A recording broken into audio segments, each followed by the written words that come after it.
Well, Toronto City Council is going ahead with a high-tech surveillance system to fight gun violence. It's called ShotSpotter. Once an alert is generated, it is immediately sent to our IRC, or Incident Review Center. ShotSpotter acoustic. All right, so that there was a clip from the company's website. ShotSpotter uses microphones to detect gunshots. Once gunfire is picked up by audio sensors, police then get an alert on their phones. Now, the American invention is already being used in 90 cities across the United States. But here's a question: does it work? All right, so joining us now to discuss this in today's Tech Talk is Nicole Verkent, and she is the founder and CEO of OMX and Dragon on CBC's Next Gen Den. And also we have with us Takara Small, and she is a technology journalist and the founder of VentureKids.ca. So again, welcome to you both. Thank you for joining us here in studio. Let's talk about first this ShotSpotter solution, and maybe Takara, I'll go to you on this one. Is this something that will actually help with Toronto's gun problem? I think, unfortunately, it won't have the effect that many people think it will. I think this is a bandage on what is, unfortunately, for poor context, a bullet wound, and that's just simply because we are using technology to solve what is essentially a human problem. And I think we're placing it in neighborhoods that unfortunately have a high percentage of brown and black people and could be I think viewed as another way to police these areas that need more assistance, not police oversight. And we know, for example, that the city has invested millions in this, for example. And so, Nicole, let's go to you. Essentially, Forbes has also done a study on this technology, and in it they say that 7 cities that already use ShotSpotter, and let's just quickly take a look at the statistics that were found in that study. And this is in a 2-year period in Kansas City, Missouri. So here's what they found, that ShotSpotter captured 6,619 gunfire alerts. 2,500 were unfounded, and there were 108 arrests. So that's about a 1.6% success rate. $4 million investment. Is it worth that money, given that sort of numbers that we're seeing with the success rate? Well, I think it's the right move to look at all the different technologies that you can use, but we should be investing money in making sure the actual shot doesn't fire. This technology, acoustic detection, has been around and used by the military for over 75 years. And the problem with it, especially in urban environments, is it does create a lot of false positives. And so you are actually increasing the strain on police forces and having more police being called to scenes that might be something else, some other sound. I saw something online that I love, that New Year's Eve is a problem in cities when you have this technology. So they're picking up noises from all. But I don't think we should ignore the fact that it could be part of the solution, that we can combine it with more video surveillance, more AI to really try to figure out and be able to react quicker. But I think that the investment should happen earlier on. There's technology that's been around forever that you have to use your fingerprints that you registered the gun with to actually fire the gun. You could use radium to detect guns that are loaded, and you could see that ahead of time as you enter a building and that sort of thing. There's a whole bunch of other technology that we could be using in combination with this. And $4 million over 2 years, that includes the video cameras as well as the acoustic detection. It's not that much. And as you're saying, it's perhaps not the best when we're talking about preventive measures, because it would detect the sound once it comes in. It's a very complicated puzzle to what's already been said. And so, but I think we should be open, and we should be embracing all sorts of different ideas and technologies to try to tackle it.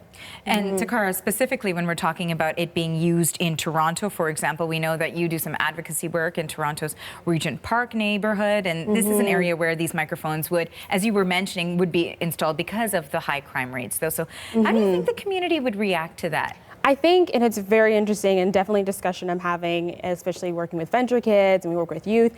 I think if we want this technology to actually be successful, we want to implement systems and processes that have a great effect, we need to have the community have a voice, and they need to be involved in the decision from the very beginning. I think, again, it looks like there are people who are outside of the community who don't actually have a presence and don't have any real impact making these decisions, and it looks like they don't really care about the outcome.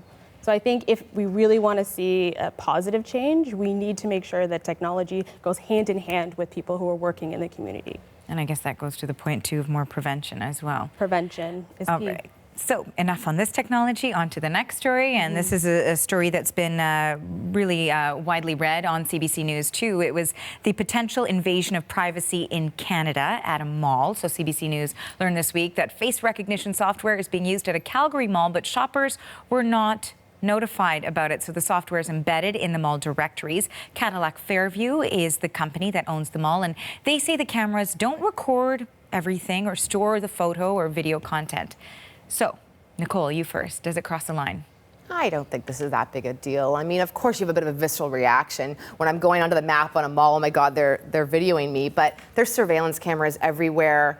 I don't. When I really thought about it, I don't think it's as big a deal as people are maybe saying it is. All they have to do is have a little sticker to say you're being surveyed. So I just think that everything is being tracked in some way now, and I don't see it as that big a deal.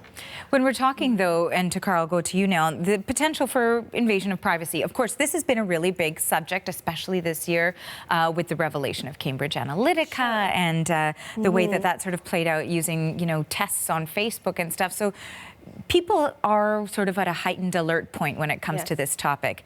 Do you think it crossed a line in this particular story? I personally think it did cross a line, and that's just simply because, I mean, when you walk into a store, you don't assume that every footstep, every movement will be analyzed. You do have those cameras that are usually covered by a dome in certain areas, and I think that's your signal that you're being watched. Whereas with this directory, you had no idea. I feel like you have to have some type of, as we discussed, like you have to have like some type of sticker. That's your way of knowing you're opting in to having your footage or visuals like being recorded or stored. I felt like in this way, it wasn't actually done in a great way or a very respective way for privacy. So the lack of consent, communication, so to speak. I think, and consent. And unfortunately, I think that's the way that the world is going. You have to opt out rather than opting in.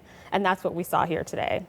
And that certainly is the case also with those, when you sign up for any sort of new program, social media site, it's basically everything is sort of shared unless you say you don't want it shared. Unless you opt out. And if you don't understand the language and you don't understand the vocabulary, then you don't understand that you have to opt out. You don't understand that this is happening. And I think that's where we come again to having that education and like having that conversation in the general public. I just think when we talk about technology, though, we should compare it to what was happening before there was technology. And so I remember being a kid, and there would have been somebody that was paid with a clipboard to say this is how many young girls walked into this store of this age group, so we can do more market analysis so we know who to market to. And that was happening beforehand. And so now we're automating it in some way. And we just have to compare it to what was done before and remember that there was somebody still watching you and recording that to help improve that.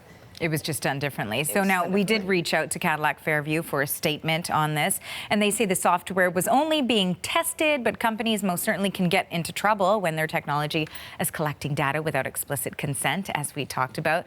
And Facebook would be a good example of that. So why do companies keep doing it? Maybe Takara, I'll go to you on that. I think when we're looking at retail stores, I think the profit margin is so slim. So it makes sense that companies will do whatever they can to try and analyze and increase their profit and try and like provide a better experience. So I think you just have to understand that it makes sense from a company perspective to see and try and do as much as they possibly can in that regards. And now, because we're quickly running out of time, we've got to get to one of the biggest tech stories of the week, Facebook. Okay, so the social media giant lost a record 155 billion Canadian in one day. Nicole, why? That was a fall from grace. It's a few things, right? So Zuckerberg didn't admit to Congress that he had this moral responsibility. He said, we're just a tech company.